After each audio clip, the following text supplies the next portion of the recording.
ஓம் ஸ்ரீ குருப்யோ நமஹ. சிவாய திருச்சிற்றம்பலம். ஸ்ரீ மாத்ரே நமஹ. ஸ்ருதி ஸ்மிருதி புராணானாம் ஆலயம் கருணாலயம் நமாமி பகவத் பாதசங்கரம் லோகசங்கரம். சதாசிவ சமாரம்பாம் சங்கராச்சாரிய மத்தியமாம் அஸ்மதாச்சாரிய பரியந்தாம் வந்தே குரு பரம்பரம். குண்டலி குமாரி குட்டிலே சண்டி சராச்சர சவித்ரி சாமுண்டி குணினி குஹாரிணி குகே குருமூர்த்தே த்வாம் நமாமி காமாட்சி. విమలపటి కమలకుటి పుస్తక రుద్రాక్ష శస్త హస్తపుటి కామాక్షి పక్ష్మలాక్షి కలిత విపంచి విభాసి వైరించి. ஹரி ஓம். பரமேஸ்வர ஸ்வரூபமான உங்க எல்லாருக்கும் என்னோட நமஸ்காரம்.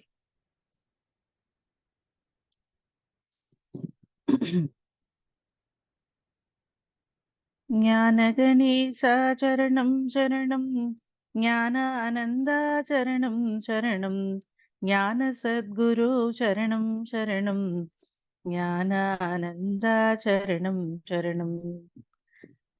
ஆக்கும் தொழில் ஐந்தரநாற்ற நலம் பூக்கும் நகையாள் புவனேஸ்வரி பால் சேர்க்கும் நவரத்தினமாலையினை காக்கும் கணநாயக வாரணமே. கற்றும் தெளியார் காடே கதியாய் கண்மூடி நெடுங் கனவான தவம் பெற்றும் தெளியார் நிலையென்னில் அவம் பெருகும் பிழையேன் பேசத் தகுமோ. பற்றும் வைரப்படைவாள் வைரப் பகைவர்க்கு யமனாக எடுத்தவளே வற்றாத அருட்சுனையே வருவாய் மாதா ஜெயமோம் லலிதாம்பிகையே.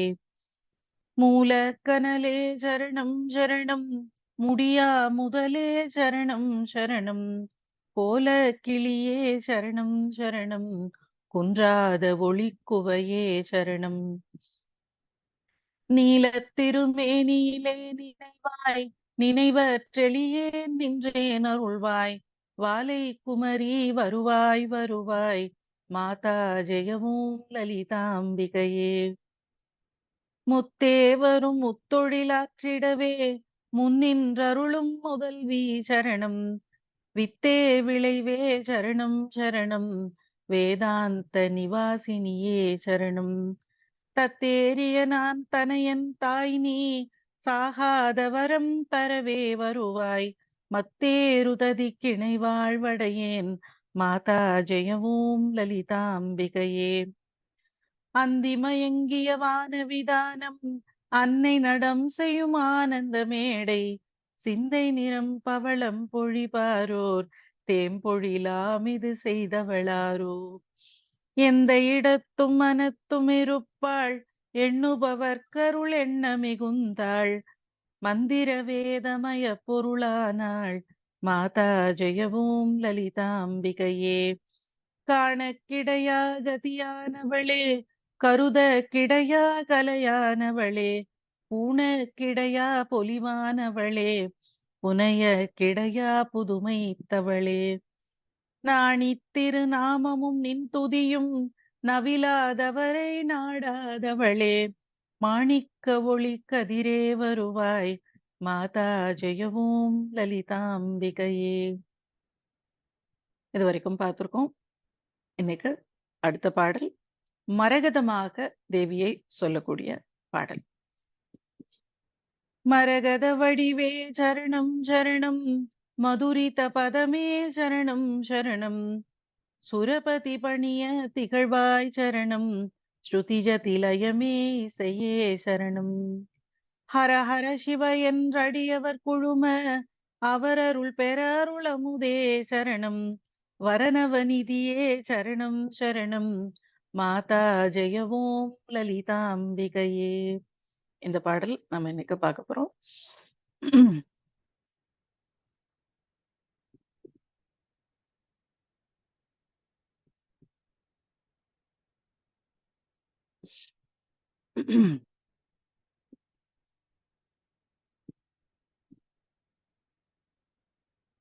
மரகத வடிவு அப்படின்னு தேவியை சொல்லப்படுற இந்த பாடல் விசுத்தி சக்கரத்தை சொல்லக்கூடியது. யோக ரகசியத்தின்படி இது நம்ம முன்னாடி கடைசியாக பார்த்த அந்திமயங்கிய வான விதானம் காணக்கிடையா கதியானவளே 2 பாடலுமே அநாகத சக்கரத்துக்கே இருந்தது. ஹிருதய சக்கரமான அநாகத சக்கரத்துக்கு தான் அந்த 2 பாடலுமே இருந்தது. இப்ப இந்த சக்கரம் விசுத்தி. முக்கியமான சக்கரம் இது. ஆகாச தத்துவம் இருக்கக்கூடிய சக்கரம். இங்க இருக்கிறது ஆகாச தத்துவம்.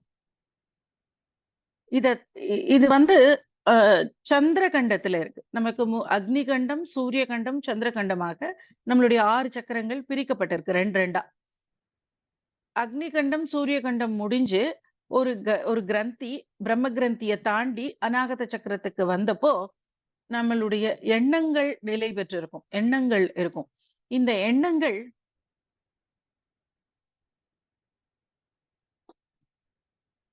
இங்க விசுத்திக்கு வர்றப்பதான் அது வார்த்தைகளாக மாறுது. பரா, பஷ்யந்தி, மத்தியமா, வைகரி அப்படின்னு நம்ம சொல்றோம். அதுல அந்த வைகரிய சப்தமாக வரக்கூடியது இங்க வரப்ப மாறுது. ஆக்சுவலா இங்க இருந்து நேராக ஆக்ஞா கிடையாது. இங்க இருந்து ஆக்ஞான்னு சொன்னாலும் இது விசுத்திக்கும் ஆக்ஞாக்கும் நடுவுல ரகசியமான இன்னொரு சக்கரம் உண்டு. இல்ல அந்த சக்கரம் நம்மளுடைய நாக்குக்குள்ள இருக்கக்கூடிய சக்கரம். அங்க ஒரு எக்ஸ்ட்ரா ஒரு சக்கரம் இருக்கு. அங்க ஒரு தேவதையும் உண்டு. அங்க போயி அங்க இருந்து தான் நம்மளுடைய மூலாதார அக்னியானது இங்க ஆக்ஞாக்கு போகணும். ஆக்ஞாக்கு போறதுக்கு முன்னாடி நடுவுல இன்னொரு சக்கரத்தை தாண்டி தான் அங்க போயாகணும். அந்த சக்கரத்துல நம்மளுடைய உள் நாக்கு இருக்கு இல்லையா? அந்த இடத்துல இருக்கு அந்த சக்கரம். தசமகா வித்யால பகாளாமுகி அப்படிங்கிற தேவி இருக்கக்கூடிய இடம் அது. விசுத்தி வந்து மாதங்கி, ராஜமாதங்கி இருக்கக்கூடிய இடம். ராஜமாதங்கி இருக்கிறதுனால தான் ஆரம்பிக்கிறப்ப இங்க மரகத வடிவே அப்படின்னு ஆரம்பிச்சிருக்காரு. ஏன்னா மாதங்கியினுடைய நிறம் அது. ராஜமாதங்கியினுடைய நிறம் நல்ல பச்சை நிறம். அதுதான் மரகதத்தினுடைய நிறம். இங்க விசுத்தி சக்கரமாக இருக்கிறதுனால, மாதங்கிய பத்தி பேசுறதுனால, இந்த இடத்துல நமக்கு மரகத வடிவே அப்படின்னு ஆரம்பிச்சிருக்காங்க. பாக்குறதுக்கு அவள் எப்படி இருக்கா அப்படின்னா, பச்சை பசேல்னு இருக்கா. மரகத கல் மாதிரி இருக்கா பாக்குறதுக்கு. அதனால மரகத வடிவே அப்படின்னு ஆரம்பிச்சுட்டு, மதுரித்த பதம் அப்படின்னு 2வது வார்த்தை. ஆமா. மீனாட்சிங்கிறவங்க அ மாதங்கியினுடைய அம்சம் தான். மாதங்கி தான் மீனாட்சி. ராஜமாதங்கி தான் மீனாட்சி. மதுரைத்த பதம்ங்கிறதுக்கு நெறைய அர்த்தங்கள் இருக்கக்கூடிய ஒரு அற்புதமான வார்த்தை இது. நம்ம வெளியில பார்த்தோம்னா, பதம்னா பாதங்களை சொல்லக்கூடியதாக இருக்கு. மதுரித்த பதம்னா, பாதங்கள் தாமரை மாதிரி இருக்கிறதுனால, வண்டுகள் வந்து மொய்ச்சிட்டு இருக்கக்கூடிய பாதம் அப்படின்னு அர்த்தம் ஆகும். மதுரித்த பதம் அப்படின்னா, அங்க வந்து வண்டுகள் எப்பவும் சுத்திக்கிட்டே இருக்கு. அது தாமரைன்னு நெனச்சு. அதனால அப்படி இருக்கக்கூடிய பாதம். மதுரித்த பதம்னா, பதம்னா நிலைன்னு ஒரு அர்த்தம் உண்டு. நிலைனா இனிமையான நிலை. மதுன்னா தேன். தேன் மாதிரி இனிமையான ஒரு நிலை இருக்கு. அத வந்து கொடுக்கக்கூடியவள், அதுவாகவே இருக்கக்கூடியவள். மதுரித்த பதம்னா ஸ்வர்க்க பதவி பதவி. ஸ்வர்க்க பதவி, மோக்ஷம் அப்படி எடுத்துக்கலாம். அந்த மோக்ஷமாகிய பதவி கைவல்ய பதவி அப்படின்னு சொல்றாங்க.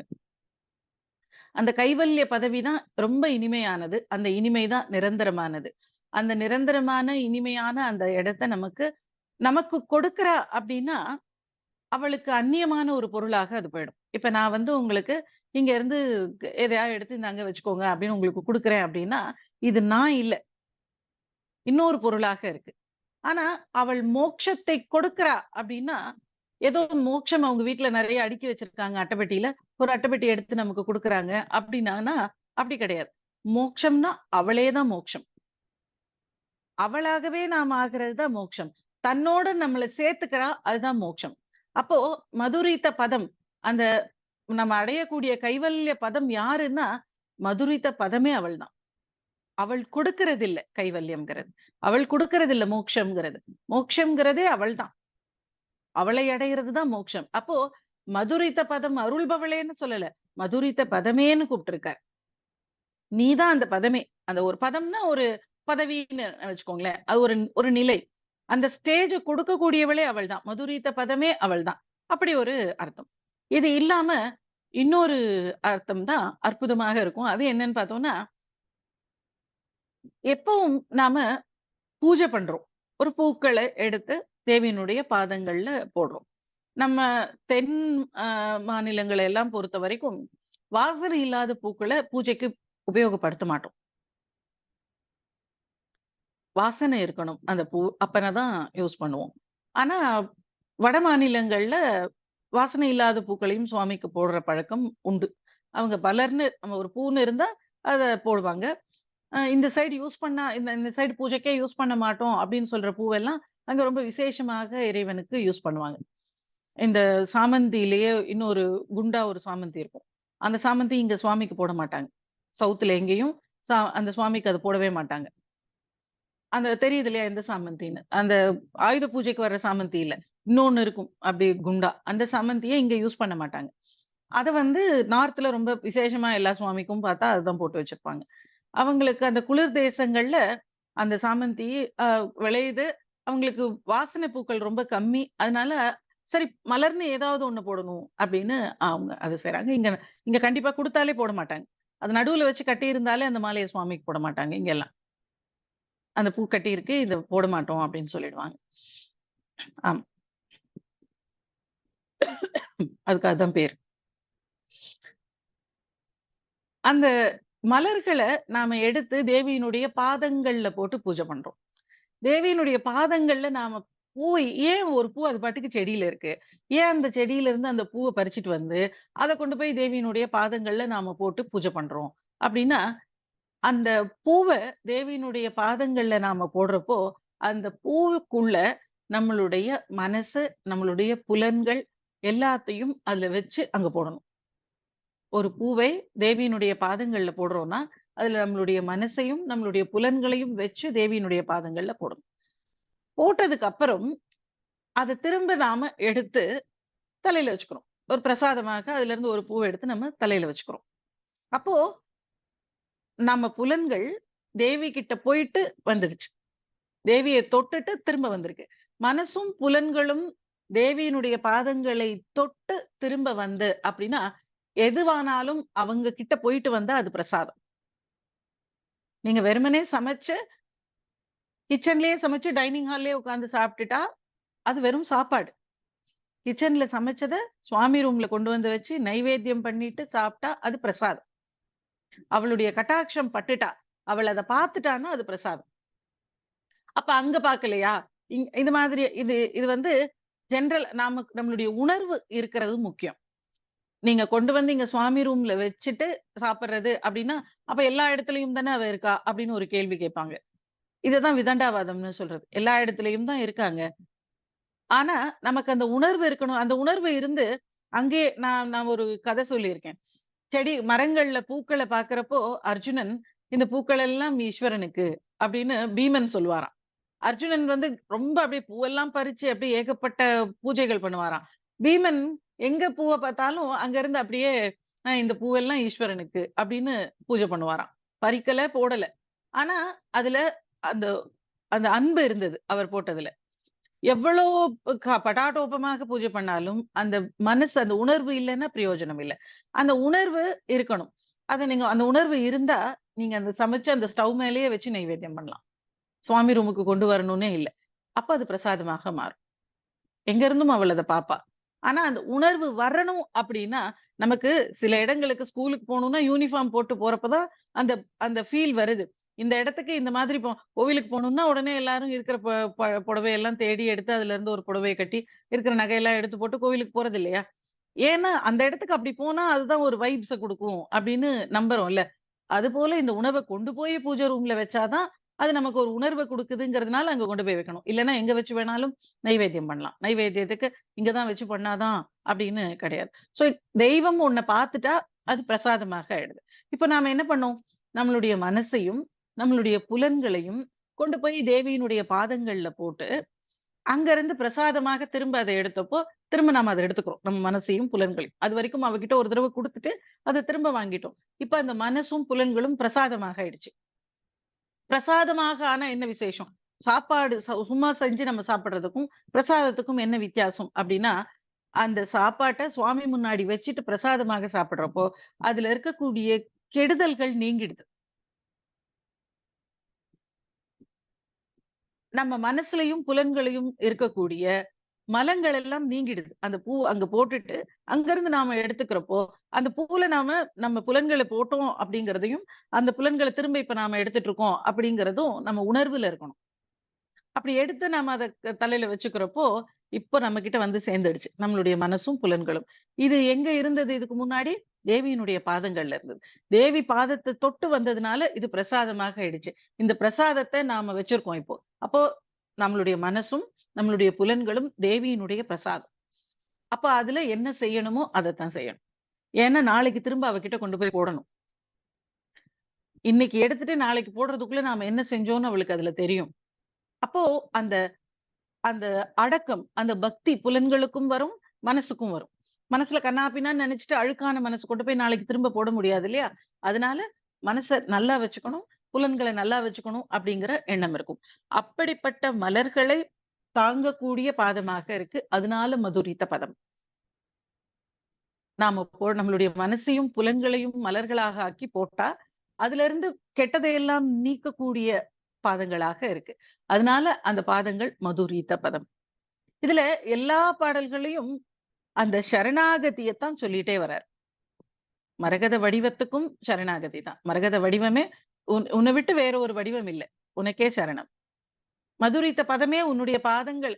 ஏன் பாதங்கள், பாதங்கள்னு அவ்ளோ சொல்லணும் அப்டின்னா, ஆம் ஒரே மாதிரியான விஷயங்கள் விலக்கப்படும் அப்படின்னு நீங்க இந்த மேக்னெட் பத்தி படிக்கிறப்போ படிச்சிருப்பீங்க. மேக்னெட்டோட அ நார்த் போலையும் சேர்த்து வச்சா விலக்கிடுமா? சேம் போல் வந்து அ அ விலக்கிடும். ஸோ இந்த மாத்தி வச்சா தான் அட்ராக்ட் பண்ணும். இல்லையா? அப்போ தே இறைவனுடைய த ஏன் தலைய தொட்டு நாம கும்பிடுறதில்ல அப்டின்னா, நமக்கு நார்த்து, அவருக்கும் அது நார்த்து. அவருக்கு சவுத்துல நம்ம நார்த்த கொண்டு போய் வைக்கிறோம். அப்ப அது இழுத்துக்கும். பாதங்கள்ல கொண்டு போய் தலைய அதனால தான் "சென்னி குனிதரும் சேவடி கோமளம்னு" அங்க சொல்றதே. அதுதான் இழுத்துக்கும். எங்க இழுத்துக்குமோ அங்க தானே கொண்டு போய் வைக்கணும். எங்க விலக்குமோ அங்க கொண்டு போய் எப்படி வைக்க முடியும்? அது வைக்கக்கூடாது. நமக்கு நம்மளுடைய ஈகோ அப்படிங்கிறது நம்மளுடைய தலை, நம்மளுடைய மூளை, நம்மளுடைய புத்தி, நம்மளுடைய ஈகோ. அத கொண்டு போய் தேவியினுடைய பாதங்கள்ல வைக்கிறோம். அப்போ அவளுக்கு அது சவுத்து. நமக்கு இது நார்த்து. இத கொண்டு போய் வைக்கிறப்போ, அவளுடைய பாதங்கள் நம்மளுடைய 2ம் மியூச்சுவலா அட்ராக்ட் ஆகுது. இது 2ம் மியூச்சுவலா அட்ராக்ட் ஆகுறப்போ, நமக்கு தேவியினுடைய பாதங்கள் மேல ஈர்ப்பு ஏற்படுது. அது நமக்கு நம்ம கிட்ட நெறைய மாற்றங்களை நம்ம புத்தியில, நம்மளுடைய ஈகோல நெறைய மாற்றங்களை அது ஏற்படுத்தும். அதுக்காக தான் நமஸ்காரம் பண்றோம். கொண்டு போய் பாதங்கள்ல கொண்டு போய் போட்டு நமஸ்காரம் பண்றது. மதுரீத்த பதமே சரணம் சரணம். இங்கேயும் வந்து உன் பாதங்களையே நானு சரணம் அடைகிறேன். அடுத்தது சுரபதி பணியத் திகழ்வாய் சரணம். இந்திராதி தேவர்கள் சுரபதி அப்படின்னா சுரர்களுக்கெல்லாம் பதி. சுரர்கள்னா தேவர்கள். தேவர்களுக்கெல்லாம் பதியாக இருக்கக்கூடியவன் இந்திரன், மகேந்திரன். பிரம்மோபேந்திர மகேந்திராதி தேவ சம்ஸ்துத வைபவா. அதேதான் இது. வைபவம் அப்படின்னா, அப்படி புகழோட திகழ்றது தான் வைபவம். இங்க திகழ்வாய் அப்படின்னு சொல்றாங்க. பிரம்மோபேந்திர மகேந்திராதி. மகேந்திரன் தான் இந்திரன். இந்திரன் தான் சுரபதி. சுரபதி வந்து பணியும்படியாக திகழக்கூடிய பாதங்கள். சுரபதி பணியத் திகழ்வாய். எல்லாரும் வந்து இங்க நமஸ்காரம் பண்றாங்க.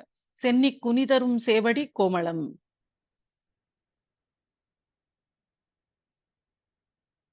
வந்திப்பவர்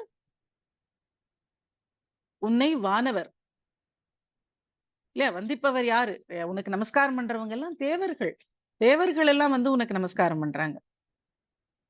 இங்க அப்படி இருக்கக்கூடியது சுரபதி பணியத் திகழ்வாய். அவங்கெல்லாம் வந்து பணியும்படியாக புகழோடு இருக்கக்கூடியவள். அதனால சுரபதி பணியத் திகழ்வாய். இந்திரன் வந்து நமஸ்காரம் பண்றான். இந்திரன் யாருன்னா, இந்த 3 உலகங்களுக்கும் அவன் தான் ராஜா. பூர் புவ ஸ்வஹா அப்படின்னு சொல்ற இந்த 3 உலகங்களுக்கும் அவன் தான் ராஜா. இந்திரர்களுக்கு அவன் தான் அ தேவர்களுக்கெல்லாம் ராஜா தேவேந்திரன். அவன் தான் மகேந்திரன். அவன் தான் சுரபதி. அவன் வந்து பணியும்படியான ஒரு தெய்வமாக புகழோடு திகழக்கூடியவள். சுரபதி பணியத் திகழ்வாய் சரணம். ஸ்ருதி ஜதி லயமே இசையே சரணம். ஸ்ருதி ஜதி லயம் அப்படின்னா, ஸ்ருதிங்கிறது நம்ம பாடுறப்போ வரக்கூடிய அந்த அ ஒரே மாதிரியான அ நம்ம ஏற்ற இறக்கங்கள வந்து ஏற்ற இறக்கங்கள் குரல்ல இருக்கலாம். ஆனா, அந்த ஸ்ருதி அந்த டியூன் வந்து கரெக்ட்டா இருக்கணும். அது வந்து அத ஸ்ருதின்னு சொல்றது. ஜதிங்கிறது தாளம். அந்த தாளம் தான் கரெக்ட்டா வார்த்தைகள எந்த இடத்துல பிரேக் பண்ணி, எவ்ளோ வேகமா, எவ்ளோ கரெக்ட்டா ஒரே ஸ்பீட்ல இருக்கணும். திடீர்னு ஆரம்பிக்கிறப்ப வேகமா அந்த தாளம்ங்கிறது ஒரு கதிய சொல்றது. ஒரு ஒரு கரெக்ட்டான இன்டர்வல்ல சொல்றது. அந்த இன்டர்வல்ல அது இல்லாம போறதுக்கு காரணம், தாளம் தப்பிடுச்சு அப்படின்னு சொல்றாங்க. ஸ்ருதி கலைஞ்சிருச்சு அப்படின்னு சொல்றாங்க.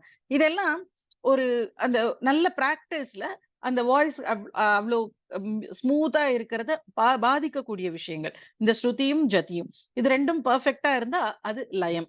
அங்க மனசு ஒன்றுபடும். சோ இந்த ஸ்ருதி, ஜதி, லயம் இது 3ஆகவும் தேவி தான் இருக்கா. மொத்த இசையின் வடிவமாக இருக்கக்கூடியவள். ஏன்னா இங்க மாதங்கி. மாதங்கி கலைகளுக்கு ஆதாரமாக இருக்கக்கூடியவள். கலைகளுக்கு அவள் தான் ஆதாரம். அவள் தான் நமக்கு நீங்க சரஸ்வதியினுடைய அம்சம் தான் ராஜமாதங்கி. அதாவது சரஸ்வதி ராஜமாதங்கியினுடைய அம்சம். மந்திரினி தேவி அப்படின்னு சொல்லப்படுறவள் தான் இங்க ராஜமாதங்கி. மாதங்கி தான் மாதங்கியினுடைய ஒரு அம்சம் தான் வாக்தேவதைகள் எல்லாம். வாக்தேவதைகளினுடைய ஒரு அம்சம் தான் சரஸ்வதி. சோ சரஸ்வதி, அதுக்கு மேல வாக்தேவதைகள், அதுக்கு மேல ராஜமாதங்கி. சோ இங்க கலைகளின் வடிவமாக இருக்கக்கூடியவள் ஒரு ஒரு மியூசிக். இப்போ மியூசிக் ஆகட்டும், ஒரு லாங்குவேஜ் ஒரு நாலேட்ஜ் ஆகட்டும். இப்ப மகா பெரியவாலாம் பார்த்தா, அவருக்கு வேற வேற லாங்குவேஜஸ் எல்லாம் அவர் எங்கேயும் கத்துக்கவே இல்ல. அவர் எங்கேயாவது வீணை கத்துக்கிட்டார், பாட்டு கத்துக்கிட்டாருன்னு எங்கேயுமே இல்ல. ஆனா, அவர் அந்த மியூசிக்ல இருக்கக்கூடிய நுட்பங்களை எல்லாம் அந்த பண்டிதர்கள் யாராவது பெரிய சங்கீத வித்வான்கள்லாம் வந்தா, அவங்க கிட்ட அத பத்தி அவர் பேசியிருக்கார். ஒரு தடவ வீணையுமே வாசிச்சிருக்கார்.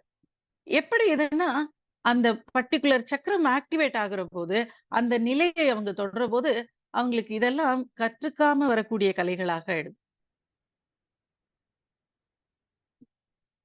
அப்படி ஒரு நிலை நமக்கு அத நம்ப முடியாது. ஆனா, எங்கேயாவது அத பார்க்கிறப்போ, எப்படி இது நடக்கும்? அப்படின்னு ஒரு ஆச்சரியம் இருக்கத்தான் செய்யும். அந்த அந்த மாதிரியான பெரிய விஷயங்கள்லாம் நம்ம கண்ல படுறதும் இல்லன்னு வச்சுக்கோங்க. நமக்கு படாது. நாம எத தேடுறோமோ, அதுதான் நம்ம கண்ல படும். நாம ஏதோ சில்லற விஷயங்கள தேடிட்டு இருக்கோம். அதனால அதுதான் படும். எப்படி இவ்ளோ பெரிய விஷயங்கள் உலகத்துல நடக்காம இருக்கான்னா, இல்ல. ஒரு சில குழந்தைங்கள பார்த்தீங்கன்னா, பொறக்கிறப்பவே அந்த குழந்தைங்கள ஒரே மாதிரி கிளாஸ்க்கு அனுப்பிச்சாலும், அவங்க பிக்கப் பண்ற வேகம் ரொம்ப ஜாஸ்தியா இருக்கு. இந்த பாவத்த இந்த குரல்ல இந்த குழந்தைக்கு புரியுமா? குடுக்க முடியுமா? நல்லதோ, கெட்டதோன்னு வச்சுக்கோங்க. நம்ம இந்த அ சிங்கிங் காம்படிஷன்ஸ் எல்லாம் பார்க்குறோமே டிவில. அது கெட்டதாவே இருந்துட்டு போட்டும். ஆனா, இந்த விஷயத்தை உள்வாங்கி, இதுக்கு இப்படி ஒரு எக்ஸ்பிரஷன் குடுக்கணும்னு அந்த குழந்தைக்கு எப்படி தெரியும்? என்ன விஷயமுமே புரியாத அந்த குழந்தைக்கு, அப்படியே ரிப்பீட் பண்ணுது. என்ன சொல்றோமோ, அத அப்படியே சொல்லுது. அதுல அந்த பாவத்த கொண்டு வர்றது வார்த்தைகள கொண்டு வந்துடலாம். அந்த ஃபீலிங்க கொண்டு வர்றது ரொம்ப கஷ்டம். ஆனா, அந்த ஃபீலிங் முதற்கொண்டு பாடுறப்ப அந்த குழந்தைங்களுக்கு தானா வருது. அதெல்லாம் அனுகிரகம். பக்தின்னா என்னன்னு தெரியாத வயசுல தேவார, திருவாசகம் பாடுறப்போ, அந்த குழந்தைங்களுக்கு கண்ணு கலங்குதோ இல்லையோ, கேட்கிறவங்களுக்கு கண்ணு கலங்கிடுது. அந்த பாவம் இருக்கவும் தான் கண்ணு கலங்குது. அந்த பாவம் எப்படி வந்தது? அதெல்லாம் வ் ஒ தேவியினுடைய அனுக்கிரகம் பொறக்கிறப்பவே. சோ இங்க மாதங்கியினுடைய அனுக்கிரகம் தான் இசை எல்லாமே. ஸ்ருதி, ஜதி அது லயமாக்குறது எல்லாமே தேவியினுடைய அனுக்கிரகமாக இந்த விஷுத்தியிலிருந்து அவள் தான் இந்த சங்கீதத்தை அந்த நாலேட்ஜ நமக்கு கொடுக்கக்கூடியவள். அதனால ஸ்ருதி, ஜதி, லயமே. ஸ்ருதிங்கிறத தமிழ்ல சுதின்னு சொல்றது உண்டு. சுதி ஏத்திடாது அப்படின்னு சொல்லுவோம். அந்த இல்லாம சுதின்னு சொல்றது உண்டு. அதனால சுதி, ஜதி, லயமேன்னு சில இடங்கள்ல இருக்கும். ஸ்ருதி, ஜதி, லயமேன்னு சில இடங்கள்ல இருக்கும். 2ம் ஒண்ணு தான். தமிழ்ல சுதின்னு சொல்றது. இல்லாம சொல்றது. சுதி, ஜதி, லயமே இசையே சரணம். மியூசிக்குக்கு அவள் தான் தெய்வம். அதனால அவள தான் இசை அப்படின்னு கூப்பிடுறது. இசையே சரணம். ஹர ஹர சிவ என்று அடியவர் குழும. இங்க முக்கியமா அடியவர்கள் எல்லாரும் ஒண்ணா கூடி சிவ சிவான்னு சொல்றாங்க அப்படின்னா, இது சத்சங்கத்தை குறிக்கக்கூடியது. சத்சங்கம் ரொம்ப முக்கியமானது. இந்த சக்கரத்துக்கு தாண்டி சத்சங்கம் கிடையாது. இந்த சக்கரத்துல இந்த சக்கரத்துக்கு குண்டலினி வர்றப்போ, இதுக்கு அப்புறம் இவங்க கூட்டத்தோட சேர மாட்டாங்க. ஞானிகள் விசுத்தி சக்கரத்த தாண்டுறப்போ, ம நம்ம கூட்டத்தோட சேர மாட்டாங்க. சத்சங்கத்துல சேர மாட்டாங்க. தனியா போயிடுவாங்க. தனிமையத்தான் எப்பவுமே விரும்புவாங்க. பேச மாட்டாங்க. பேசுறத மோஸ்ட்லி அவாய்ட் பண்ணிடுவாங்க. எப்பவும் மௌனத்திலேயே இருக்கணும்னு ஆசைப்படுவாங்க. அவங்களுக்கு இப்ப மகாபெரியவாலாம் இவ்வளவு பொறுப்புகள்ல ஒரு பீடாதிபதியா இருக்கக்கூடிய நேரத்துல, பீடாதிபதியா இருக்கோமே, இவ்வளவு பொறுப்புகள் இருக்கே, நம்மளால போய் தனியா அப்படி அப்பாடான்னு ஒரு தியானத்துல, ஒரு தவத்துல உட்கார முடியலையே அப்படின்னு அவர் நெறைய காலங்கள்ல அத வருத்தத்த சொல்லியிருக்கார். இந்த பொறுப்புகள்லாம் இருக்கிறதுனால தான் என்னால அத பண்ண முடியல. நம்ம ஸ்ரீசைலம் கதைய கூட பார்த்தோம். ஸ்ரீசைலத்துல அப்படியே அங்கேயே ஆச்சாரியால் இருந்த இடத்திலேயே உட்கார்ந்து தபஸ்ல இருந்துடணும் அப்படின்னு ஆசைப்பட்டார். பொறுப்புகளால அவர் திரும்ப இங்க வர வேண்டியதா இருந்தது. இந்த ஞானிகளாக இப்போ ரமணர பார்த்தீங்கன்னா, அவருக்கு இந்த மாதிரியான பீடாதிபதித்துவம்லாம் எதுவும் இல்ல. அதனால அவர் எப்பவும் அவருடைய அந்த ஜீவன் முக்தராக அந்த நிலையிலேயே இருக்க முடிஞ்சது அவரால. அவர் லௌகீகம் பேச வேண்டியதோ, மக்களுக்காக ஏதாவது அவர் பேசாமலே இருக்கலாம். அவர் எப்பவாவது நெனைச்சா ஒரு வார்த்தை, 2 வார்த்தை பேசலாம். அவர் ஏன் பேசலன்னு இப்ப ஆச்சாரியாளுக்கெல்லாம் அப்படி கிடையாது. அவங்க அப்பப்போ ஏதாவது ஒரு விசேஷம் வந்தா, ஒரு நல்ல நாள், பெருநாள்னா, அவங்க வந்து பேசியே ஆகணும். அனுக்கிரக பாஷ்யம்னு சொல்லுவாங்க. அது அவங்க பேசி தான் ஆகணும். அவங்க பேசாம இருக்க முடியாது. ஆனா, இப்ப ஞானிகள் அவங்களுக்கு பேசுறதுல விருப்பமே இருக்காது. நெறைய நாள் மௌனத்துல இருப்பாங்க. தொடர்ந்து பெரியவாலாம் ரொம்ப நாள் அப்படியே நான் மௌனத்துல இருக்கேன் அப்படின்னு பேசாம மௌனமாவே இருந்துருவார். சோ இந்த மௌனத்துக்கு போறது, இந்த விசுத்திய தாண்டிட்டா சத்சங்கம் இல்ல. நல்லதுக்காகவோ, கெட்டதுக்காகவோ கூடவே மாட்டாங்க மனுஷங்க கூட. இங்க தான் கடைசியாக சத்சங்கம். இதுக்கப்புறம் ஆச்சாரியால் சொன்னதுதான். சத்சங்கத்வே நிஸ்ஸங்கத்துவம். இந்த சத்சங்கத்திலிருந்து விடுபடக்கூடிய நிலை இந்த சக்கரம் ஆக்டிவேட் ஆகுறப்ப வந்துடும். ஆக்ஞாக்கு போறப்ப தனிமைக்கு போயிடுவாங்க. கூட்டத்துல இருந்தாலும் அவங்க யார் கூடயும் சேர மாட்டாங்க. யாரோடையும் பேச மாட்டாங்க. அவங்களுக்கு அவங்களுடைய இதெல்லாம் மாறி போயிடும். ஆனா, இந்த நிலையை தாண்டி ஆக்ஞாக்கு போன ஞானிகள் கூட, அவங்க வலுக்கட்டாயமாக திரும்ப விசுத்திக்கு கொண்டு வந்து வச்சு, இந்த உலகத்துக்காக பேசினது உண்டு. சத்சங்கம் வேணுங்கிறதுக்காக, நாம நெறைய பேர வழிநடத்துறதுக்காக தான் அந்த பிறவியே ஏற்பட்டிருக்கும். இப்ப மகா பெரியவா மாதிரி இருக்கிறவங்க, நெறைய விஷயங்களை புரிய வைக்கிறதுக்கு, செய்யறதுக்காக தான் அவங்களுக்கு அந்த பிறவியே ஏற்பட்டிருக்கும் அப்படிங்கிறப்போ, அவங்க விசுத்திய தாண்டி ஆக்ஞாக்கு போயிட்டாங்கன்னு வச்சுக்கோங்களேன், அவங்களால இந்த தேசத்துக்கு என்ன நடக்கணும்னு நெனச்சு தேவி அவங்கள இவ்ளோ அனுகிரகம் பண்ணியிருக்காளோ, அது நடக்காம போயிடும். அதனால அவங்க வலுக்கட்டாயமா திரும்ப விசுத்திக்கு கொண்டு வந்து சத்சங்கத்துல ஈடுபடுவாங்க. சோ அதனால தான் இந்த இடத்துல அடியவர் குழுமுறத பத்தி இந்த பாட்டுல சொல்லியிருக்கு.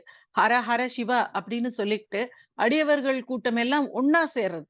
இதுல நம்ம தனியா வீட்ல உட்கார்ந்து ஹர ஹர சிவா அப்படின்னு சொல்றதும், ஹர ஹர மகாதேவா அப்படின்னு சொல்றதும், குடுக்கிற உணர்வ விட, ஒரு பெரிய கூட்டம் திடீர்னு எல்லாரும் ஹர ஹர மகாதேவா, தென்னாடுடைய சிவனே போற்றி, எந்நாட்டவர்க்கும் இறைவா போற்றின்னு ஒரு வாய்ஸ்ல ஒரு 20, 30 பேர், 40, 50 பேர் சேர்ந்து ஒரு கோவில்ல சொல்றப்போ, அதனுடைய உணர்வுகள் தனியாக இருக்கும்.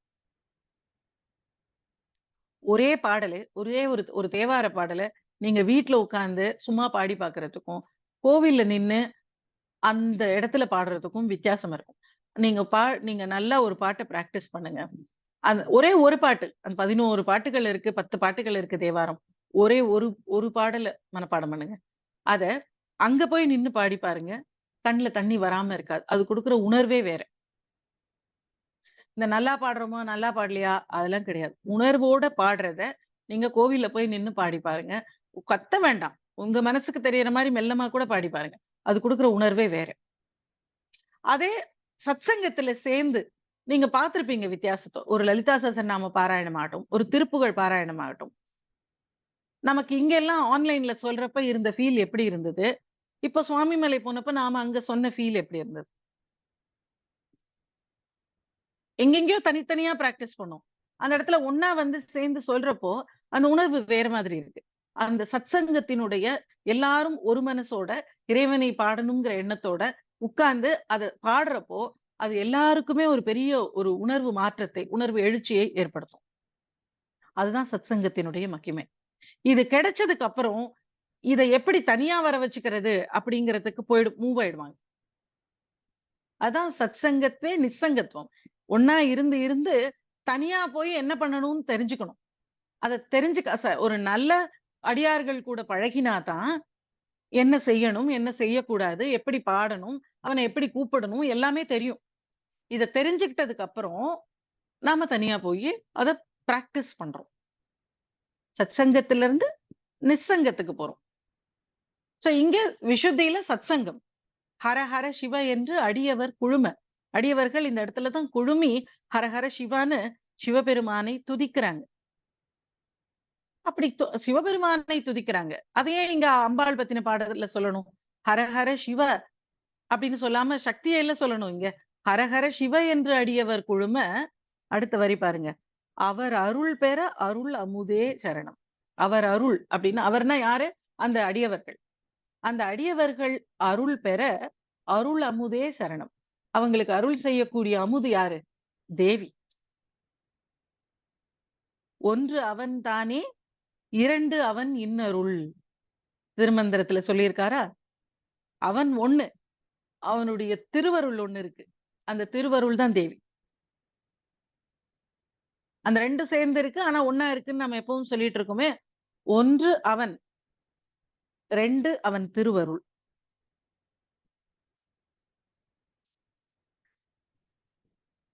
திருமந்திரத்துல முதல் அந்த வரியில அவ்ளோ அழகா சொல்லி ஒன்று அவன் தானே, இரண்டவன் இன்னருள். அவனுடைய அந்த இன்னருள் யாரு? தேவி. நம்ம இது நெறைய இடங்கள்ல இத பார்த்திருக்கோம். இறைவன் ஜோதிமயமாக இருக்கான்.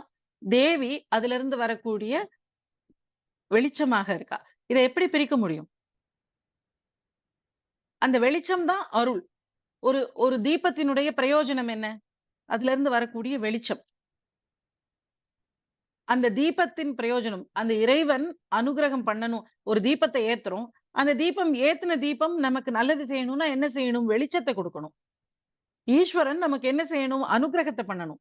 ஈஸ்வரன் அனுக்கிரகத்த யார் மூலமா பண்றார்? ஈஸ்வரனுடைய அனுக்கிரக சக்தி தான் தேவி. எனக்கு பேசுறதுக்கு ஒரு சக்தி இருக்கு. நான் அத வச்சு பேசுறேன். எனக்கு நடக்கிறதுக்கு ஒரு சக்தி இருக்கு. அத வச்சு நான் நடக்கிறேன்.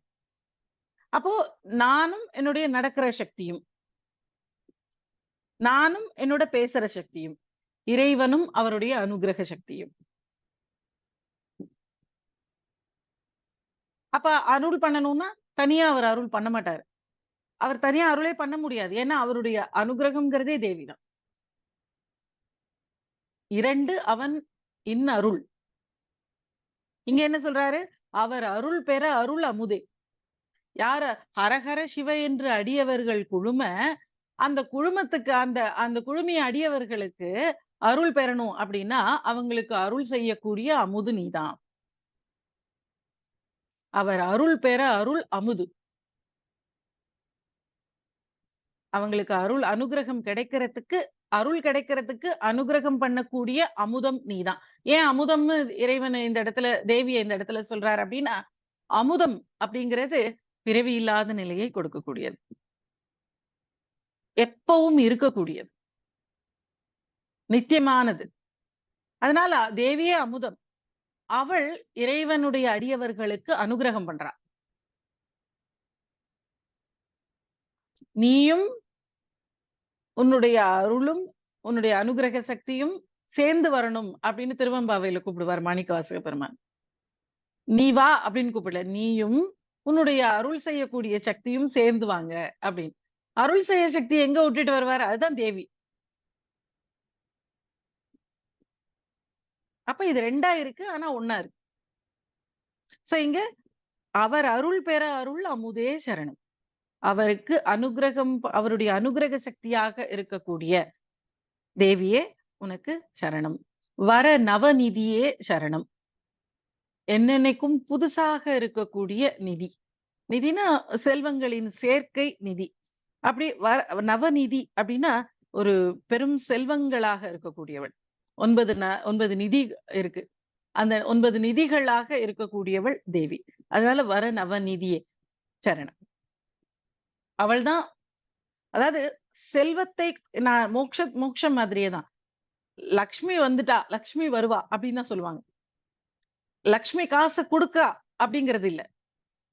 நமக்கு நமக்கு இப்ப காசு வருது அப்படின்னா, நமக்கு காசு வரணும் அப்படின்னு சாமி கிட்ட போய் வேண்டிக்கிட்டா, காசு வந்தா நாம என்ன சொல்றோம்? லக்ஷ்மி வந்துட்டா அப்படின்னு சொல்றோம். லக்ஷ்மி காசு குடுக்கல. லக்ஷ்மியே காசா வந்தா. காசே லக்ஷ்மி தான். நிதிங்கிறது எங்கேயோ இருந்து கிடைக்கிறது இல்ல. அவளே தான் நிதி. நவநிதி அப்படின்னா மாறிக்கிட்டே புதுசா இருக்கு எப்பவுமே. நீங்க என்னவா நினைக்கிறீங்களோ அந்த நிதி. உங்களுக்கு அனுக்கிரகம் வேணும்னா, அனுக்கிரகம்ங்கிற செல்வமா வரா. உங்களுக்கு இகத்துக்கான பொருள் சே வேணும்னா, பொருளாக வரா. கல்வி வேணும்னா கல்வியாக வரா. ஞானம் வேணும்னா ஞானமாக வரா. உங்களுக்கு என்னவாக வேண்டுமோ, அந்த நிதியாக அவள் இருக்கா. அவளே தான் நிதி. அவள் குடுக்கல நிதிய. மோட்சத்தை அவள் குடுக்கல. அவளே தான் மோட்சம். நிதியை அவள் குடுக்கல. அவளே தான் நிதி. ஏன்னா, அவள் எடுத்து குடுக்க இன்னொரு பொருள் இல்ல. அவளே தான் எல்லாமே. ஒரே பொருள் இருக்குன்னு சொன்னதுக்கு அப்புறம், எடுத்து குடுக்க இன்னொரு பொருள் ஏது? கொடுக்கிறவன் ஒருத்தன், கொடுக்கப்படுகிற பொருள்னு ஒண்ணு கிடையாது. கொடுக்கிறவன், கொடுக்கப்படுகிற பொருள், வாங்குறவன், கொடுக்கிறதுங்கிற செயல் எல்லாமே அவள் தான். வரநவநிதியே சரணம். மாதா ஜெய ஓம் லலிதாம்பிகையே. லலிதாம்பிகைக்கு வெற்றி என்றைக்கும் உண்டாகட்டும். லலிதாம்பிகைக்கு என்னைக்கும் எதுக்கு வெற்றி உண்டாகணும் அப்படின்னா, அவளுடைய வெற்றி நம்மளுடைய வெற்றி.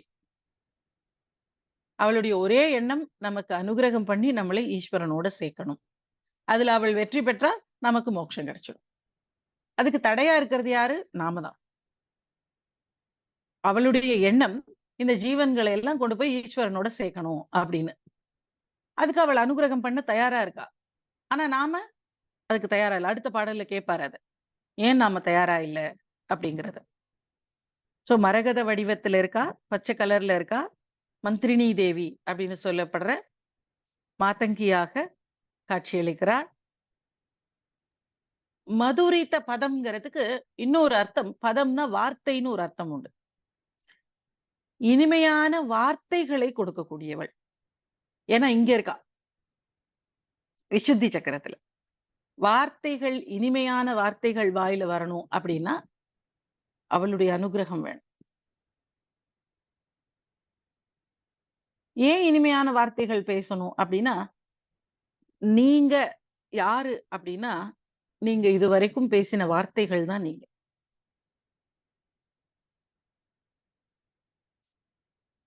நீங்க யாரு? யார்கிட்டயாவது போய் கேளுங்க. தனம்ங்கிறவங்க யாரு? அப்படின்னா, இதுவரைக்கும் அவங்க என்ன வார்த்தைகள் பேசியிருக்காங்களோ, அத வச்சு அவங்கள பத்தின ஒரு பிக்சர் எல்லாருக்கும் இருக்கும். அதத்தான் சொல்லுவாங்க. நீங்க நான் பேசுறது தான் அப்படி பேசுவேனே தவிர, என் மனசு ரொம்ப நல்ல மனசு அப்படின்னா, அதெல்லாம் யாருமே இங்க ஒத்துக்கவே மாட்டாங்க. நீங்க என்ன எக்ஸ்பிரஸ் பண்றீங்களோ வார்த்தையில, அதுதான் நீங்களாக மத்தவங்களுடைய மனசுல பதிஞ்சிருப்பீங்க. அப்போ நான்கிறதே என்னோட பேச்சு. அப்போ என் பேச்சு இனிமையா தானே இருக்கணும். நான் மத்தவங்க எல்லாருடைய மனசுலயும் இடம் பிடிச்சிருக்கணும். என்ன எல்லாருக்கும் பிடிக்கணும். அப்டின்னா, எங்க ஆரம்பிக்கணும்?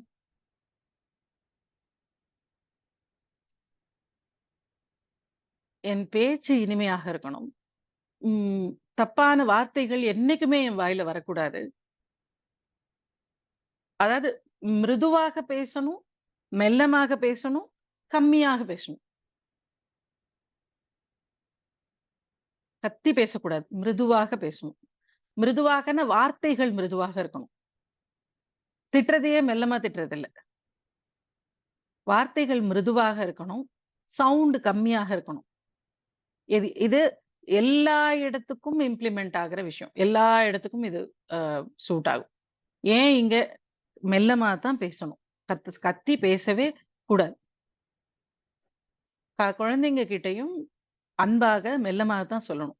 கோவமா இருந்தா கூட, கோவமா இருக்கிறத கூட மெல்லமா தான் சொல்லணும். நீங்க நான் எப்பவும் சொல்றது தான், நம்ம எவ்வளவுக்கு கத்துறோமோ, அந்த அளவுக்கு மனசளவுல அவங்க கிட்ட இருந்து நாம தூரமா இருக்கோம்னு அர்த்தம். அதனால தான் கத்துறோம். அப்போ அவங்களும் அதத்தான் ஃபீல் பண்ணுவாங்க. நீங்க ஒருத்தங்க கிட்ட கத்தி பேசுறப்போ, உங்ககிட்ட இருந்து அவங்க ரொம்ப நகர்ந்து போயிடுவாங்க. தூரத்துக்கு ஆயிடுவாங்க. அப்ப அந்த குழந்தைங்க கிட்ட நீங்க எவ்வளோக்கு எவ்வளோ கத்துறீங்களோ, அந்த அளவுக்கு அவங்க நீங்க பேசுறத கேட்க மாட்டாங்க. உங்க வாய்ஸ் தான் நீங்க பேசுறத கேட்க வைக்கிறதும், வேணான்னு முடிவு பண்ண வைக்கிறதும். உங்க வாய்ஸோட அந்த அந்த டோன் எப்படி இருக்கோ, அந்த டோன் வச்சு தான் மத்தவங்க இத கேட்கலாமா? இல்ல ஸ்கிப் பண்ணிட்டு போயிடலாமான்னு ஒரு முடிவுக்கு வரதே. சோ அந்த டோன் எப்பவும் அன்பா, மிருதுவா, மெல்லமா தான் இருக்கணும். அதுதான் மதுரீத பதம். அந்த பதம்னா வார்த்தை. மதுரீத பதம்னா தேன் மாதிரியான வார்த்தை. அத கொடுக்கக்கூடியவள் விசுத்தி சக்கரத்துல இருக்கா. நமக்கு அநாகதம் ஹிருதய சக்கரத்துல எண்ணங்கள் தோன்றுது. இங்க தொ இங்க தோணக்கூடிய எண்ணங்கள் இங்க வர்றப்பதான் வார்த்தையாக மாறுது. எண்ணங்களுக்கு இருக்கக்கூடிய வலிமைய விட வார்த்தைகளுக்கு வலிமை ஜாஸ்தி. இங்க இருந்து எடுத்துட்டு வர்றது, இங்க தான் அர்த்தமுள்ள வார்த்தைகளாக மாறி வெளியில வருது. ஒரு எண்ணம்ங்கிறது ஒரு ஒரு ஒரு கிளாரிட்டி இல்லாம தான் இருக்கு. இப்ப நீங்க ஒரு விஷயத்த பத்தி இ சிந்தனை பண்ணு அப்படின்னு சொன்னா, அப்படி நூல் பிடிச்ச மாதிரி சிந்தனை பண்ண முடியாது. ஒரு விஷயத்த பத்தி பேசு அப்படின்னு சொன்னா, கரெக்ட்டா பேச முடியும். நீங்க யோசிச்சு பாருங்க. ஏதோ உங்களுக்கு ஒரு கதை தெரியும். அந்த கதைய மனசுக்குள்ள நெனச்சு பார்க்கிறது அப்படின்னு நெனச்சு பாருங்க. அது டிஸ்ட்ராக்ட் ஆயிக்கிட்டே இருக்கும். சொல்லுங்க அந்த கதைய தெளிவாக வரும். சோ இங்க மதுரைத்த பதம் அப்படின்னா, வண்டுகள் தாமரை பூவோன்னு நெனச்சு சுத்தி வரக்கூடிய பாதங்களை உடையவள் அப்படின்னு ஒரு அர்த்தம். நமக்கு இனிமையான வார்த்தைகளை விசுத்தி சக்கரத்திலிருந்து கொடுக்கிறா அப்படிங்கிறது ஒரு அர்த்தம். சுரபதி பணிய திகழ்வாய். சுரேந்திர சேவித பதாம் அப்படின்னு சொல்றது. அந்த சுரர்களின் தலைவன், தேவர்களின் தலைவனால வழிபடக்கூடியவளாக இருக்கா. ஸ்ருதி ஜதி லயமே இசையே. இசையின் எல்லா நுணுக்கங்களாகவும், இசையின் வடிவமாகவும் தேவி இருக்கா. ஷியாமளா அப்படின்னு சொல்றதும் இவள்தான். ஹர ஹர சிவ என்ற அடியவர் குழும அவர் அருள் பெற அருள் அமுதே. எல்லாரையும் எல்லா அடியார்களும் சேர்ந்து சிவனை துதிக்கிறப்போ, சிவனுடைய அனுக்கிரக சக்தியாக இருந்துகிட்டு அவங்களுக்கெல்லாம் அருள் செய்யக்கூடிய அமுதாக இருக்கிறாள் தேவி. வர நவநிதியே எல்லா புதுமையான இன்னைக்கு நீங்க புதுசு புதுசா கேட்கக்கூடிய எல்லா நிதியும் அவளாகத்தான் இருக்கா. அந்த வர நவநிதியே சரணம். சோ இங்க மூலாதாரத்திலிருந்து குண்டலினி சக்தி சுவாதிஷ்டானம் மணிப்பூரகத்தை தாண்டி ஒரு பிரம்ம கிரந்தி, பிரம்ம கிரந்திய உடைச்சுக்கிட்டு அநாகதத்துக்கு வந்து இங்க அநாகதத்துல இருக்கிறப்போ எண்ணங்களை உருவாக்குது. இந்த எண்ணங்கள் எல்லாம் சரியா தப்பான்னு மந்திரினி தேவி. மந்திரினா யார்? ஆலோசனை சொல்லக்கூடியவங்க. சோ இங்க உருவாக்குற எண்ணங்கள் இங்க எவாலுவேட் பண்ணப்படுது. இங்க எண்ணங்கள் உருவாக்குது. அத விசுத்தியில மந்திரினி தேவி உட்கார்ந்து இது சரி, தப்பு, இத செய்யலாம், இத செய்யக்கூடாது அப்படின்னு சொல்றா. அவள் தான் மந்திரினி தேவியாக இங்க விசுத்தி சக்கரத்துல இருக்கா. அதுதான் நம்மளுடைய அறிவாக இருக்கு. அதனாலதான் அறிவு ஜாஸ்தி ஆகணும்னா மாதங்கி தேவியை, சரஸ்வதியை, வாக்தேவதைகளை, ஷியாமளா தேவியை நம்ம நமஸ்காரம் பண்றது. படிப்பு வரணும் அப்படின்னா அத சொல்றோம். ஏன் காரணம் என்ன அப்படின்னா, அவள் தான் இங்க மந்திரினி தேவியாக உட்கார்ந்து புத்தியை நடத்துறா. புத்திக்கு இது சரி, இது தப்பு, இது செய்யலாம், இது செய்யக்கூடாது. மனசுக்கு வந்து அப்படி தெரியாது. புத்திக்கு தான் இந்த சரி, தப்ப பிரிக்கிறதுக்கு தெரியும். மனசுக்கு பிடிச்சது, பிடிக்காதது தான் தெரியும். அறிவுக்கு தான் செய்யக்கூடாதது, செய்ய வேண்டியது தெரியும். பிடிச்சது, பிடிக்காதத வச்சு நம்ம முன்னுக்கு வர முடியாது. செய்ய வேண்டியது, செய்யக்கூடாதத வச்சு தான் முன்னுக்கு வர முடியும். முன்னுக்கு வரதுன்னா, நானு லௌகீகமான காசு சம்பாதிக்கிறதையோ, பதவிக்கு போறதையோ சொல்லல. நாம மோட்சத்தின் பாதையில போறதத்தான் சொல்றேன். மோட்சம் அடையணும் அப்படின்னாலே, இதுதான் முக்கியம். சோ இந்த பரா, பஷ்யந்தி, மத்தியமா, வைகரி அப்படிங்கிறதுல ரொம்ப உயர்ந்த ஒலி இந்த விசுத்தியில இருந்து தான் நமக்கு வெளியில கேக்குது. இந்த அர்த்த பிரபஞ்சம்னு சொல்ற இந்த உலகமாக அதுதான் விரிஞ்சி நிக்குது.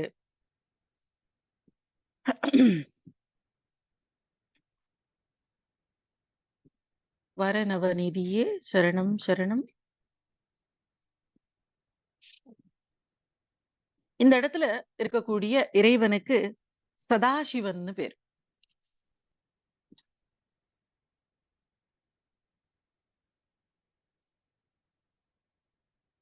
நீல நிறத்தோட ஒரு மேனி, புலித்தோல் அணிந்திருப்பார். 5 தலை இருக்கும். 4 கைகளோட அபய முத்திரை வச்சுட்டு உட்கார்ந்திருக்கக்கூடிய நிலையில இருப்பார். சதாசிவன். சதாசிவனுடைய வேலை என்ன? அனுக்கிரக சக்தி. இல்லையா? படைத்தல், காத்தல், லயம் பண்ணுதல், திரோதானம், அனுக்கிரகம். இதுல யாரோ நீங்க அந்த லலிதா சஹஸ்ரநாமத்த சொல்லி பார்த்தீங்கன்னா, இது தெரியும். சிருஷ்டிகர்த்ரி பிரம்மரூபா, கோப்த்ரி கோவிந்த ரூபிணி, சம்ஹாரிணி ருத்ர ரூபா, திரோதானகர் ஈஸ்வரி. அங்க ஈஸ்வரன் தான் திரோதானம் பண்றது. மறைத்தல் ஈஸ்வரனுடைய தொழில். சதாசிவ அனுக்கிரகதா. சதாசிவனாக இருக்கிறப்போ அனுக்கிரகம் பண்ணக்கூடியவர்களாக இருக்காங்க. இந்த அனுக்கிரகம் பண்ணக்கூடிய தொழில் 2 பேருக்கும் பொதுவான தொழில். 2 பேரும் ஒண்ணா சேர்ந்து தான் அனுக்கிரகம் பண்ண முடியும். சிவம் இல்லாம சக்தி அனுக்கிரகம் பண்ண மாட்டார். சக்தி இல்லாம சிவம் அனுக்கிரகம் பண்ண மாட்டார். சிவசக்தி சேர்ந்து இருக்கக்கூடிய அந்த ஐக்கிய ஸ்வரூபம் நமக்கு இந்த விசுத்தியில சதாசிவனாக இருந்து அனுக்கிரகத்தை பண்ணக்கூடியவராக இந்த இடத்துல அனுக்கிரக சக்தி தான் சதாசிவனாக இந்த இடத்துல இருக்கு. இங்க இருக்கக்கூடிய அக்ஷரங்கள் ரொம்ப முக்கியமானது. உயிரெழுத்துக்கள் தான் விசுத்தியினுடைய அக்ஷரங்கள். ஆல இருந்து அஹா வரைக்கும் இருக்கக்கூடிய 16 அக்ஷரங்கள். இது 16 இதழ் தாமரை. இருக்கிறதுலே அதிகமான இதழ் சகசிராரத்துக்கு கீழ விசுத்தி தான். நம்ம உடம்புக்குள்ள இருக்கிறது 6 சக்கரம் தான். 6 சக்கரத்துல ஹையஸ்ட் இதழ்கள் கொண்டது விசுத்தி தான். இதுக்கு தான் 16 இதழ். இதுக்கு மேலன்னா நம்ம தலைக்கு மேல இருக்கிறது. அது 1000 இதழ் கொண்ட தாமரை. இது சகசிராரம். சகசிராரம் நம்ம உடம்புக்குள்ள இல்ல. 6 சக்கரங்கள் தான். ஷட்சக்கரங்கள் தான் உள்ளுக்குள்ள இருக்கிறது. இந்த ஷட்சக்கரங்கள்ல விசுத்தி சக்கரத்துக்கு தான் 16 இதழ்கள். இந்த சக்கரத்தினுடைய மிருகம் வந்து யானை. ஒரு சாம்பல் நிறத்தில் இருக்கக்கூடிய ஒரு யானை. ஹம் அப்படிங்கிறது பீஜம். ஹம் ஹம்ங்கிறது தான் இந்த இந்த இடத்திலோட பீஜம். விசுத்தி சக்கரத்தினுடைய பீஜம். சரணாகதி பண்ணக்கூடிய தன்மையை இந்த சக்கரம் ஆக்டிவேட் ஆனாதான் கிடைக்கும். நாம அதுக்கு முன்னாடி என்னமோ பேசலாம். சரணாகதினா கம்ப்ளீட்டா அவன்கிட்ட குடுத்துட்டு எனக்கு ஒண்ணும் தெரியாது அவன்தான் அப்படின்னு இருக்கிறது. அப்படி நம்மளால இருக்க முடியுமா இப்போ அப்படின்னா, இப்ப கண்டிப்பா இருக்க முடியாது. சாப்பாடு செஞ்சா யாருக்காவது யாருக்காவது எடுத்து குடுத்துடுங்க அப்படின்னு. இப்போ ஒரு வாசல்ல யாரோ ஒரு பிச்சைக்காரங்க வந்து நிக்கிறாங்க. சாப்பாடு வேணும் அப்படின்னு. இன்னைக்கு சமைச்சு வச்சிருக்கீங்க. சமைச்சு வச்சிருக்கிற சாப்பாட்ட எடுத்து குடுத்துடுவீங்களா? எனக்கு நைட்டுக்கு வேணுமே. நைட்டுக்கு வச்சுக்கிட்டு எடுத்து தரேன். ஆனா சரணாகதிங்கிறது எப்படிப்பட்டது? இப்ப இருக்கிறத எடுத்து குடுத்துட்டு, நைட்டுக்கு அவ பாத்துப்பா. இப்ப இருக்கிறத குடுப்போம். நைட்டு என்னமோ அது அப்ப பாப்போம். அப்படி நம்ம இன்னைக்கு இருக்கக்கூடிய சம்பாதிக்கக்கூடிய பொருள, விஷயங்கள எதையாவது குறைஞ்சபட்சம் இன்னைக்கு கையில இருக்கக்கூடிய சாப்பாட்ட கூட, நாளைக்கு வேணும், இன்னைக்கு நைட்டுக்கு வேணும் அப்படின்னு வைப்போம். அந்த இன்னொரு பொழுது நாளைங்கிறத பத்தின எண்ணம், அதுக்கான சேவிங்ஸ்ன்னு நம்ம கிட்ட எதுவரைக்கும் இருக்கோ, அதுவரைக்குமே சரணாகதி இல்ல. அது இல்லாம லௌகீகம் வாய்ப்பில்ல. குடும்பத்துல வாழ முடியாது. நாளைக்கு நான் எதுவுமே சேர்த்து வைக்கல அப்படின்னா, அப்படி இருந்தா வாழ்க்கை நடக்காதான்னா நடக்கும். அழகா நடக்கும். ஆனா நமக்கு அந்த தைரியம் இல்ல. அந்த தைரியம் எப்ப வரும்? அந்த கம்ப்ளீட்டான நம்பிக்கை. இந்த சக்கரம் ஆக்டிவேட் ஆனதுக்கு அப்புறம் தான், எல்லாத்தையும் அவ கிட்ட குடுத்துடலாம். நமக்கு ஒண்ணும் இல்ல. நாம பேசாம இருப்போம். அவ நடத்துவா வாழ்க்கைய.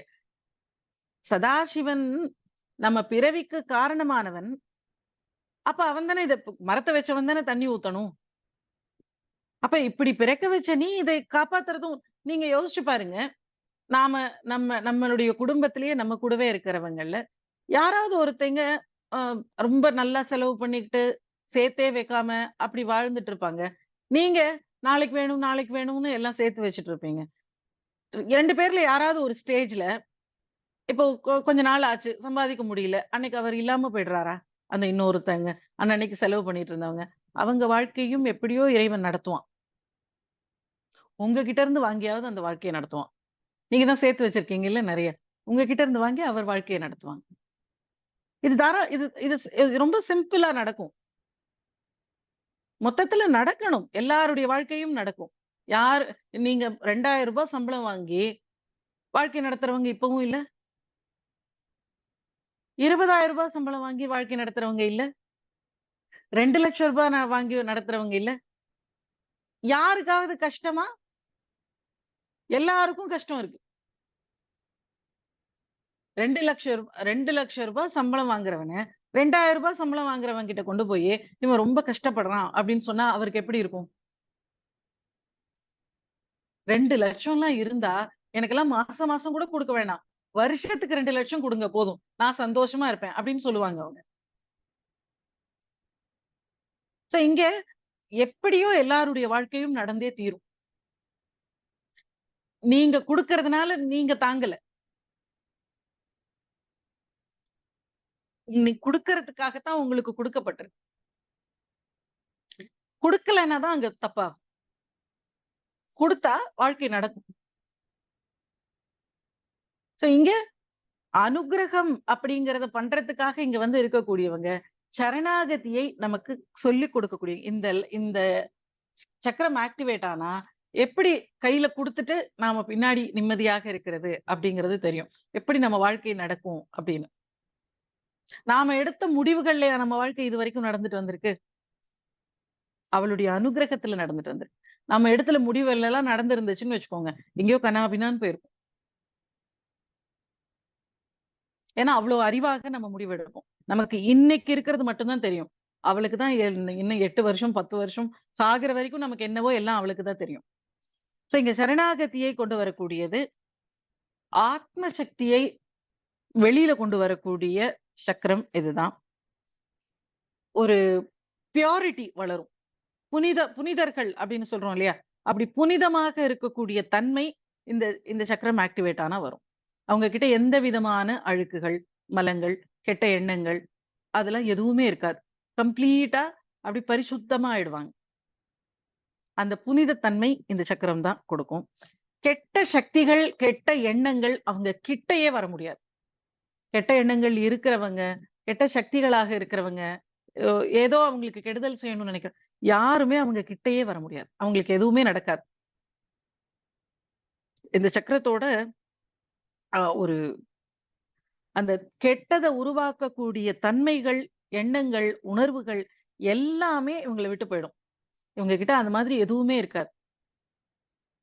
நமக்கு தெரிஞ்சு நம்ம அவங்க 2 பேரையே தான் திரும்ப திரும்ப சொல்லணும். பகவான் ரமணரையும், பெரியவாவையும். நாம கண்ணு முன்னாடி பார்த்த மகான்கள் அவங்க. இன்னமும் இன்னமும் கொஞ்சம்னா, இன்னும் கொஞ்சம் போய் இன்னும் ராமகிருஷ்ண பரமஹம்சர பத்தி சொல்லலாம். சோ இன்னும் கொஞ்சம் எக்ஸ்ட்ராவா சொல்லலாம். ஆனா, கண்ணு முன்னாடி நல்லா நாம பார்த்தவங்க இவங்க. சோ அவங்க கிட்ட ஒரு கெட்டது இருக்காது. அவங்க அப்படியே அக்செப்ட் பண்ணிக்கிட்டு, அந்த உலகத்த அப்படியே பார்க்கிறவங்க. இவங்க நல்லவங்க, கெட்டவங்கன்னு கூட பார்க்க மாட்டாங்க.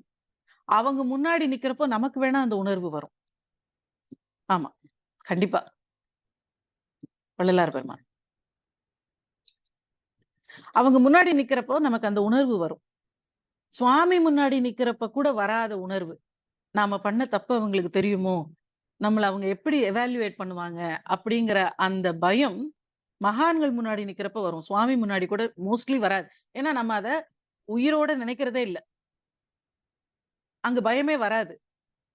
இந்த சுவாமி வந்துடுதுன்னு சொல்றோம் இல்லையா? அருள் வந்துடுதுன்னு சில பேர ஏதாவது ஒண்ணு பண்றப்போ, அந்த அருள் வந்தவங்கள பார்க்கிறப்போ, நமக்கு பயம் வர்றதுக்கு கூட அதுதான் காரணம். அந்த இடத்துல நிக்கிறது நமக்கு நம்ம மனசுல அது அவ்வளவு பரிசுத்தமா இல்ல நம்ம மனசு. நெறைய ரகசியங்கள் புதைஞ்சிருக்கு நம்ம மனசுல. அவங்க சுவாமி அவங்களுக்கு அருள் வந்துடுச்சுன்னா, அவங்களுக்கு எல்லா ரகசியங்களும் தெரிஞ்சிடுமோ! அப்படின்னு ஒரு எண்ணம் வர்றப்போ, நமக்குள்ள இருக்கிற மலங்கள் எல்லாம் தெரிஞ்சிடுமோ! அப்படின்னு பயம் வரும். அதனால தான் அந்த அருள் வந்தவங்கள பார்த்தா பயமா இருக்கிறது. மகான்கள பார்க்கறதுக்கு பயமா இருக்கிறது. மகான்கள் கொஞ்ச நேரம் பார்த்தா, ஐயோ! எல்லாம் தெரிஞ்சுட்டு போயிடுமோ! அவங்க அந்த செயின் திருடி வச்சிருந்தவங்கள போதும் அங்க குடுத்துட்டு அப்படின்னு சொன்னார் அப்படின்னு சொல்லுவாங்கல்ல. ஒரு அ வித்யாதீர்த்த சுவாமிகள்னு நெனைக்கிறேன். ஆ செயின காணோம்னு ஒரு அம்மா வந்து கதறி அழறாங்களாம். முக்கியமான விஷயம். நானு எங்கேயோ தொலைஞ்சு போச்சு. எனக்கு அது இல்லாட்டி என் பொண்ணு கல்யாணமே நடக்காதுன்னு கதறி அழறாங்களாம். ஒண்ணுமே சொல்லலையாம். பேசாம இருந்தாராம். ஏன் இவர் ஒண்ணுமே சொல்லலன்னு அந்த அம்மாவுக்கு புரியவே இல்லையாம். ஒரு கிடைக்கும், கிடைக்காது. ஏதோ ஒரு நல்ல வார்த்தை சொல்லக்கூடாதுன்னு அந்த அம்மா அழுதுட்டே இருக்காங்களாம். ஆனா அவரு எதுவுமே பதில் சொல்லல. பேசாம இருந்தாராம். தீர்த்தம் குடுக்கலையாம் அவங்களுக்கு. தீர்த்தம் வாங்குறதுக்கு வந்திருக்காங்க. தீர்த்தம் கேட்கறாங்க. தீர்த்தம் குடுக்கல அவருக்கு. அந்த அம்மாக்கு தீர்த்தமும் குடுக்க மாட்டேன்ட்டாரு. கிடைக்குமான்னு சொல்ல மாட்டேன்ட்டாரேன்னு அந்த அம்மாக்கு ரொம்ப துக்கம். ரொம்ப நேரம் நின்னுக்கிட்டே இருக்க முடியாது. அடுத்து கியூல வர்றவங்கள நகர்ந்து போணும் தீர்த்தம் வாங்குறதுக்கு. அதனால அங்க இருந்தவங்க அந்த அம்மா நில்லுமா குடுக்கலன்னா கொஞ்சம் ஓரமா நில்லுன்ட்டாங்க. அந்த அம்மா நகர்ந்து ஓரமா நின்னுட்டு இருக்கு. அடுத்த கியூல வரவங்களுக்குலாம் இவர் பாட்டுக்கு தீர்த்தம் குடுத்துட்டு இருக்காரு. அந்த அம்மாக்கு குடுக்கல தீர்த்தத்த. அந்த ஸ்டெயின தொலைச்ச அம்மாக்கு. அந்த கியூல நெறைய பேர் வாங்கிட்டு போறாங்க. இன்னொரு அம்மா வராங்க. அவங்களுக்கு தீர்த்தத்த எடுத்துட்டு குடுக்கறதுக்கு முன்னாடி, "அத குடுத்துடு" அப்படின்னு சொன்னாராம். "எத குடுத்துடு?" அப்படின்னு அந்த அம்மா இவங்களுக்கு தெரியாத மாதிரி அவங்க கேட்குது. "எத குடு?" "எடுத்தல்ல, அத குடுத்துடு. அழறா பாரு" அப்படின்னு சொன்னாராம். அந்த அம்மா பயந்து போயி, அந்த இடுப்புல சுருட்டி வச்சிருந்த செயின எடுத்து அந்த அம்மாட்ட குடுத்து அதுக்கப்புறம் 2 பேருக்கும் தீர்த்தம் குடுத்துட்டு முடிச்சுட்டாரு கதைய. இந்த இந்த சர்வஜத்துவம் எல்லாமும் தெரிஞ்சதா ஆகிறது எப்போன்னா, அந்த மகான்கள் அப்படி ஆகுறாங்க. அதனால தான் அவங்க முன்னாடி நமக்கு பயம் வருது. நமக்குள்ள இருக்கக்கூடிய அப்போ அந்த பரிசுத்த நிலைய நாம இன்னும் அடையலங்கிறது தான் உண்மை. அது எங்க ஆரம்பிக்கணும் அப்படின்னு நான் சொல்றேன். அந்த புனிதமாக நாம அப்படி கம்ப்ளீட்டா ஒரு கிறிஸ்டல் மாதிரி நாம இருக்கக்கூடிய நிலையை எங்க ஆரம்பிக்கணும்னா, வார்த்தைகள்ல தான் ஆரம்பிக்கணும். பேச்சுல தான் அது ஆரம்பிக்கும். இந்த சக்கரத்தோட சம்பந்தப்பட்டு பேசிட்டு இருக்கிறதுனால நான் அத சொல்றேன். பேச்சுல தான் அது ஆரம்பிக்கும். புனிதமாக ஆகக்கூடிய தன்மை முதல்ல பேச்சுல வரணும். பேச்சுல வந்தா எண்ணத்துல தானா வந்துரும். ஏன்னா நான் சொல்றேன்னா, பேச்சுல அந்த புனித தன்மை வந்துடுச்சுன்னா, கெட்ட எண்ணங்கள் வந்து நமக்கு ஒரு பிரயோஜனமுமே இல்ல. ஏதாவது ஒரு எண்ணம் வந்தாலும், அத நம்மளால எக்ஸ்பிரஸே பண்ண முடியாது. ஏன்னா, நமக்கு இத மட்டும் தான் பேசணும்னு வச்சிருக்கோம். அப்ப அந்த எண்ணங்கள் வந்து வந்து மோதி அலை மாதிரி இல்லாம போயிடும். வந்து மோதி மோதி பார்க்கும். ஒண்ணும் பிரயோஜனம் இல்ல. எவ்ளோ வந்தாலும் அது வெளியில வர முடியாது. எக்ஸ்பிரஸே ஆக முடியாது. கொஞ்சம் கொஞ்சமா அது அடங்கி போயிடும். இல்லாம போயிடும். ஆனா நம்மளுடைய முயற்சியில நம்ம கான்ஷியஸா என்ன வார்த்தைகள் பேசுறோம்னு தெரிஞ்சு பேசணும். ஒவ்வொரு வார்த்தையும் நமக்கு மூளைக்கு தெரிஞ்சு, அறிவுக்கு தெரிஞ்சு, மனசு ஒப்பி ஒரு வார்த்தைய பேசணும். சும்மா பேசவே கூடாது. அப்போ அந்த வார்த்தை எவ்வளவு புனிதமா இருக்கோ, அதே மாதிரி மனசும் ஆகும். எண்ணங்களும் ஆகும். சோ அந்த தன்மை இங்க கொடுக்கக்கூடியது. இவங்களுக்கு அகந்தையே இருக்காது. நான் தான் இதெல்லாம் பண்ணேன். "பாத்தியா இப்படி கண்டுபிடிச்சு குடுத்துட்டேன்" அப்படின்னு கேட்கவே மாட்டாங்க. அது இயல்பா நடக்கும் அவங்களுக்கு. இதெல்லாம் ஒரு அ என்ன சொல்றது? ஒரு லிஸ்ட்ல எழுதிட்டு, அ அவங்க சாதித்தவைகள் அப்படின்னு சொல்லி ஒரு போஸ்டர்லாம் அடிச்சு ஒட்ட மாட்டாங்க. ஆமா. பொறுமையாக இருக்கிறது இல்ல. கான்ஷியஸா இருக்கணும் எப்பவும். கான்ஷியஸா இருக்கிறதுன்னா, நாம என்ன செய்யறோம்னு நமக்கு எப்பவும் தெரிஞ்சிருக்கணும். உணர்வோட இருக்கணும். அப்படி இருந்தா பேசுறது உணர்வோட பேசணும். எப்படி வந்து நீங்க 9 மணி வரைக்கும் தூங்கிக்கிட்டு, குழந்தைங்கள 5 மணிக்கு எந்திரிச்சா தான் நல்லது, எந்திரி அப்படின்னு சொன்னா, குழந்தைங்க என்னைக்குமே எந்திரிக்க மாட்டாங்களோ, அதே மாதிரி நீங்க கத்தி பேசி கோவப்பட்டுக்கிட்டு, அவங்க கிட்ட பொறுமையா இருன்னு சொன்னா கண்டிப்பா கேட்க மாட்டாங்க. நீங்க என்ன செய்யறீங்களோ, அதத்தான் அவங்க எக்ஸாம்பிளா எடுத்துப்பாங்களே தவிர, நீங்க என்ன சொல்றீங்களோ அத கேட்க மாட்டாங்க. உங்கள பார்த்து கத்துப்பாங்க. உங்க பேசுறது நீங்க பேச்ச கேட்டு உங்க உபதேசத்துல அவங்க வாழ்க்கைய மாத்திக்க மாட்டாங்க. உங்கள பார்த்து தான் கத்துப்பாங்க. பொறுமையா இருக்கிறது இல்ல. கான்ஷியஸோட இருக்கிறது.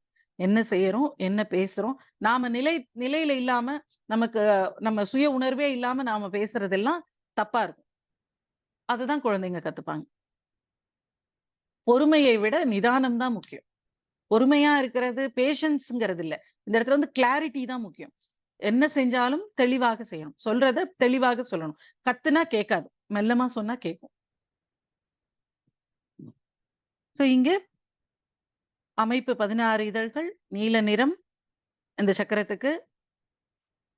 ஆல இருந்து அகா வரைக்கும் இருக்கக்கூடிய 16 சம்ஸ்கிருத உயிரெழுத்துக்கள் இந்த சக்கரத்துல தான் இருக்கு. ஆகாய தத்துவம் இந்த சக்கரத்துல இருக்கு. சதாசிவன் அனுக்கிரக சக்தி இந்த சக்கரத்துல இருக்கு.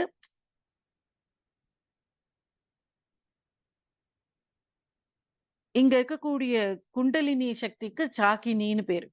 சாக்கின்யம்பா. இதுதான் மரகத வடிவே சரணம் சரணம், மதுரித பதமே சரணம் சரணம், சுரபதி பணியத் திகழ்வாய் சரணம், ஸ்ருதி ஜதி லயமே இசையே சரணம். இதுல ஆ வர்க்கத்துல இருக்கக்கூடிய உயிரெழுத்துக்கள்ல இருக்கக்கூடிய அம்பிகையினுடைய ஸ்வரூபம் தான் இங்க இருக்கக்கூடியது. அந்த ஸ்வரூபம் பாதி வெள்ளையாகவும் இன்னொரு பாதி தங்க நிறத்திலையும் இருக்கு. அதுதான் அர்த்தநாரீஸ்வர ஸ்வரூபமாக நமக்கு பின்னாடி வரும். இங்க அந்த ஆல இருந்து அக வரைக்கும் இருக்கக்கூடிய அந்த 16 அக்ஷரங்கள் அந்த சாக்கினி அப்படிங்கிற தேவியினுடைய வெள்ளை வெளியேர்னு இருக்கக்கூடிய தோற்றம். இந்த ஹிருதயத்துல எண்ணமாக தோன்றி விசுத்தியில வார்த்தையாக வர வரைக்கும் இருக்கக்கூடிய எல்லாமே சிவசக்தி ஐக்கிய ஸ்வரூபம் தான். இங்க வந்துதான் அந்த பொருள் எடுத்துட்டு அந்த வார்த்தை வெளியில வருது.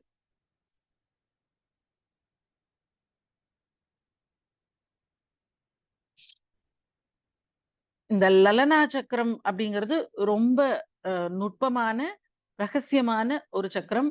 அது நம்ம உள்நாக்கு ஒண்ணு குட்டியா இருக்கும்ல, கிட்டத்தட்ட அந்த இடத்துக்கிட்ட இருக்கு. அதுல இருந்து இன்னும் கொஞ்சம் உள்ள அந்த லலனா சக்கரம் அப்படிங்கிறது. இந்த லலனா சக்கரம் ரொம்ப ரகசிய சக்கரம் இது. யோக சாஸ்திரம் படிக்கிறவங்களுக்கு தான் அந்த சக்கரத்தருடைய ரகசியமே தெரியும். ஆனா விசுத்தியிலிருந்து கிளம்பக்கூடிய குண்டலினியானது இந்த லலனா சக்கரத்தை கிராஸ் பண்ணி தான் ஆக்ஞாக்கு போகணும். லலனாவை தொட்டுட்டு அதுக்கப்புறம் தான் இங்க இருக்கக்கூடிய ஆக்ஞா சக்கரத்துக்கு அது போகும். ஆக்ஞா சக்கரம் மனசு சக்கரம். சோ அது இதோட நமக்கு புலன்கள் முடிஞ்சு இதுக்கப்புறம் மனசு சம்பந்தப்பட்ட விஷயங்கள் ஸ்டார்ட் ஆகுது. இந்த இடத்துல கொண்டு வந்து நான் சொன்னேன், உலகத்துக்கு நல்லது செய்யணும் அப்படின்னா, ஜனங்களுக்கு இந்த இந்த சமுதாயத்துக்கு நல்லது செய்யணும் அப்படின்னா, இத தாண்டி போன சக்தியை மகான்கள் திரும்பவும் விசுத்திக்கு கொண்டு வந்து வச்சுக்கிட்டு, இங்க சத்சங்கம் இங்க தான் இருக்கும். இந்த சத்சங்கத்திலேயே இருந்துகிட்டு, இந்த உலகத்துக்கு நல்லது செஞ்சுகிட்டு இருப்பாங்க.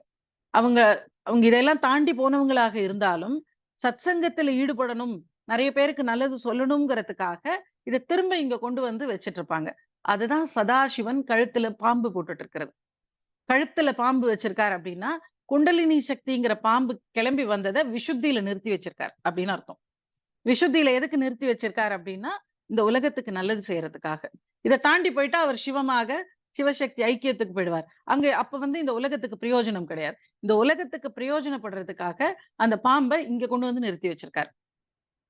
அதான் சிவன் கழுத்த சுத்தி போட்டு இந்த இடத்துல நின்னுட்டு இருக்கிற பாம்பு. அது வந்து குண்டலினியாக வந்த பாம்பு சகசிராரத்துக்கு போனதுதான். அத திரும்ப கொண்டு வந்து இங்க சுத்தி வச்சிருக்கிறது. இங்க இருக்கக்கூடிய பாம்பு இருந்துச்சுன்னா, இந்த உலகத்துக்கு நல்லது செஞ்சு சத்சங்கத்தை ஏற்படுத்தி, அதனால மக்களை உய்வடைய வைக்கிறதுக்காக ரெடியாக இருக்கக்கூடியவர் இங்க வச்சிருக்கார்.